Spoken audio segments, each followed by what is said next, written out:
The speed of the nerve impulses passing through a neuron is about 1.2 or 250 miles per hour. And they are about the number of neurons in a human brain are equal to the number of stars in our galaxy. It occurs sometimes that the electrical impulses through two neurons are connected to each other by the gap junctions, which are called as synapse. They help in the passage of the chemical messengers, which are example like pain, sensation, etc. Electrical impulses are transformed into a chemical called as neurotransmitter. This chemical acts as a key for a dendrite to act as a receptor of chemical impulses and pass on to the other neurons. So let's assume a size of a neuron is about 10 microns long. Now there are about 100 billion neurons in our body. So this 10 microns into 100 billion is equal to about 1000 kilometers or 600 miles. So just imagine, you have 600 miles of neurons in your body.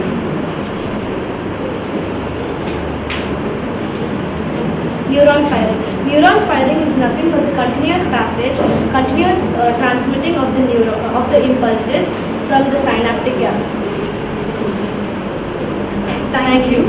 And Every movement in your life because stress comes and goes, but once a neuron cell is damaged, it cannot be repaired nor replaced. Thank you. Good afternoon. The topic is sense organs and the nervous system. First of all, I would like to ask you a question that do you know how do we react to the changes in our surroundings? It is through our sense organs. The sense organs receive the impulses from the wave from the surroundings and in the air. For this purpose, the lobe of the brain is divided into four lobes: the frontal lobe, the temporal lobe, the parietal lobe, and the occipital lobe. The frontal lobe is for cognitive thinking and voluntary function. The parietal lobe is for receiving the impulses of the tongue and the skin, and the temporal lobe is for receiving the impulses of the eyes and the ears and the nose, and the occipital lobe is for receiving the impulses of eyes. I would like to ask you one more question. When a person is blind from birth, what is the reason for the person being blind? The reason is that the lens-free cloud is getting the light entering the eye. The eye shape can be changed. The eye shape can be changed, altering the image projected onto the retina. The retina can be degraded and deteriorated. The retina can be degraded and deteriorated as it is. The optic nerve can be damaged, interpreting the flow of visual information to the Tender hearing development in ears. During the week of the pregnancy, in the ninth week, the growth of the ear takes place. During the 18th week of pregnancy, during the 18th year of the pregnancy, the babies can hear this sound. During the 24th week of pregnancy, the babies is more sensitive to the sound. And between the 24th to 25 week of pregnancy, the baby can respond to the sound.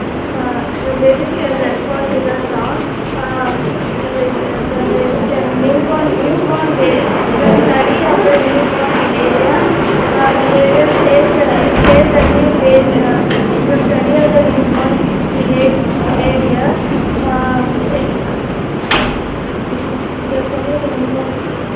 You may know whether your baby can hear this sound.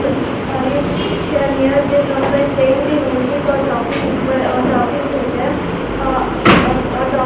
The baby can hear what's going on and may respond by moving. The study of the newborn behavior states that the baby is familiar to the sounds and the noises heard in the room. sometimes what happens is when the weather is cold, we turn pale blue. That is because of vasoconstriction, that is our blood vessels dilate and the blood supply to the skin is very low. And even when there's a very hot climate, we turn red. This is because the blood supply to the skin increases and we turn red. This is called vasodilation. Thank you. Manjuna. Manju ma'am. Please.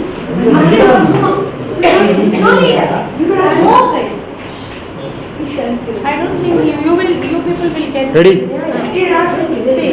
Say. Good afternoon. We are from class 9A. And our topic is brain and spine psychology. So, your brain knows you. Do you know your brain? Brain is the master and controller of all the bodily parts. It knows each and every nook and cranny of your body. But have you ever thought that do you even know what your brain does and how it works? Thank you.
Can I show you some videos? Yeah, the videos of those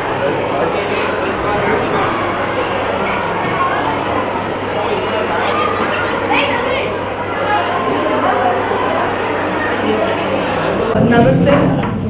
Namaste. Do you people know what is Ayurveda? Introduce yourself. My friend will tell you what is Ayurveda. Introduce your names. Namaste, I am Disha. I'm Shivani. And I am Pujita. My friend will explain you what is introduction of Ayurveda. Ayurveda literally means the sun. Ayurveda literally means the sun. Science of life. Which was invented 5,000 years ago in India By the Vedic Aryans. by the Vedic Aryans. So there are 8 components of Ayurveda, which is written in Sanskrit and which is found in Mahabharata. So those include the kaya, which is the general medicine, the treatment for the children, and the black magic, and etc. Two of the 8 branches of Ayurveda deals with surgery, but contemporary Ayurveda deals with health, etc. The importance of Ayurveda is to maintain health, immunity. In Ayurveda, there's all type of surgeries, biology, chemistry, diet, and all types of science is found in Ayurveda, and medicine which cure the root cause of the disease. The modern medicine is only cures the symptoms and nothing else. This is the human body, modern human body, and this is the Vedic human body. But modern human body anyways wins, but Vedic human body was the backbone for the modern scientists to find the organs of the human body. which are rarely used nowadays. For dry skin, we use this kind of creams, but normally in Vedic period, people used to use sandal, chandana, etc. This is honey and this is pepper. People in Vedic age use this for cough, etc., cough, cold, etc. Now people are using cough syrups, which gives you a lot of side effects like pimples, acne, etc. This is turmeric. Turmeric is used for acne. It purifies and it is also a good digestive product. But nowadays we are not using turmeric, but we are using some pimple creams, which gives a very big side effect. And this is barley. Nowadays kidney stone problem is a very major issue for many of the people. But instead of using rice as a staple diet, they can use barley, which cures the kidney stone. This is ginger, which is used for relieving body pain, but nowadays we use these medicines for relieving body pain. But this ginger, which is mixed with tea, is a very good antibiotic. This is cinnamon. This powder consumed every day for empty stomach with hot water cures diabetics within 2 to 3 months. But nowadays we are using diabetic tablets Cure it as soon as possible. Yeah, and this aloe vera we use conditioner which causes hair fall. But if you use aloe vera, it doesn't cause any side effects. It's also a weight reducing agent, and etc. So nowadays we are not consuming all this. We are consuming all the modern medicines which gives a big side effect for our body.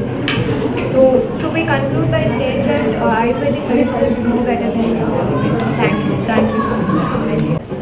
Good afternoon. Today I and my friends are here to explain you guys about Vedic astrology. Vedic astrology, the most foundational difference between Vedic astrology and modern astrology is the zodiac signs. The zodiac sign in modern astrology used is a tropical zodiac sign, but whereas in the Vedic astrology, the zodiac sign used is sidereal zodiac sign.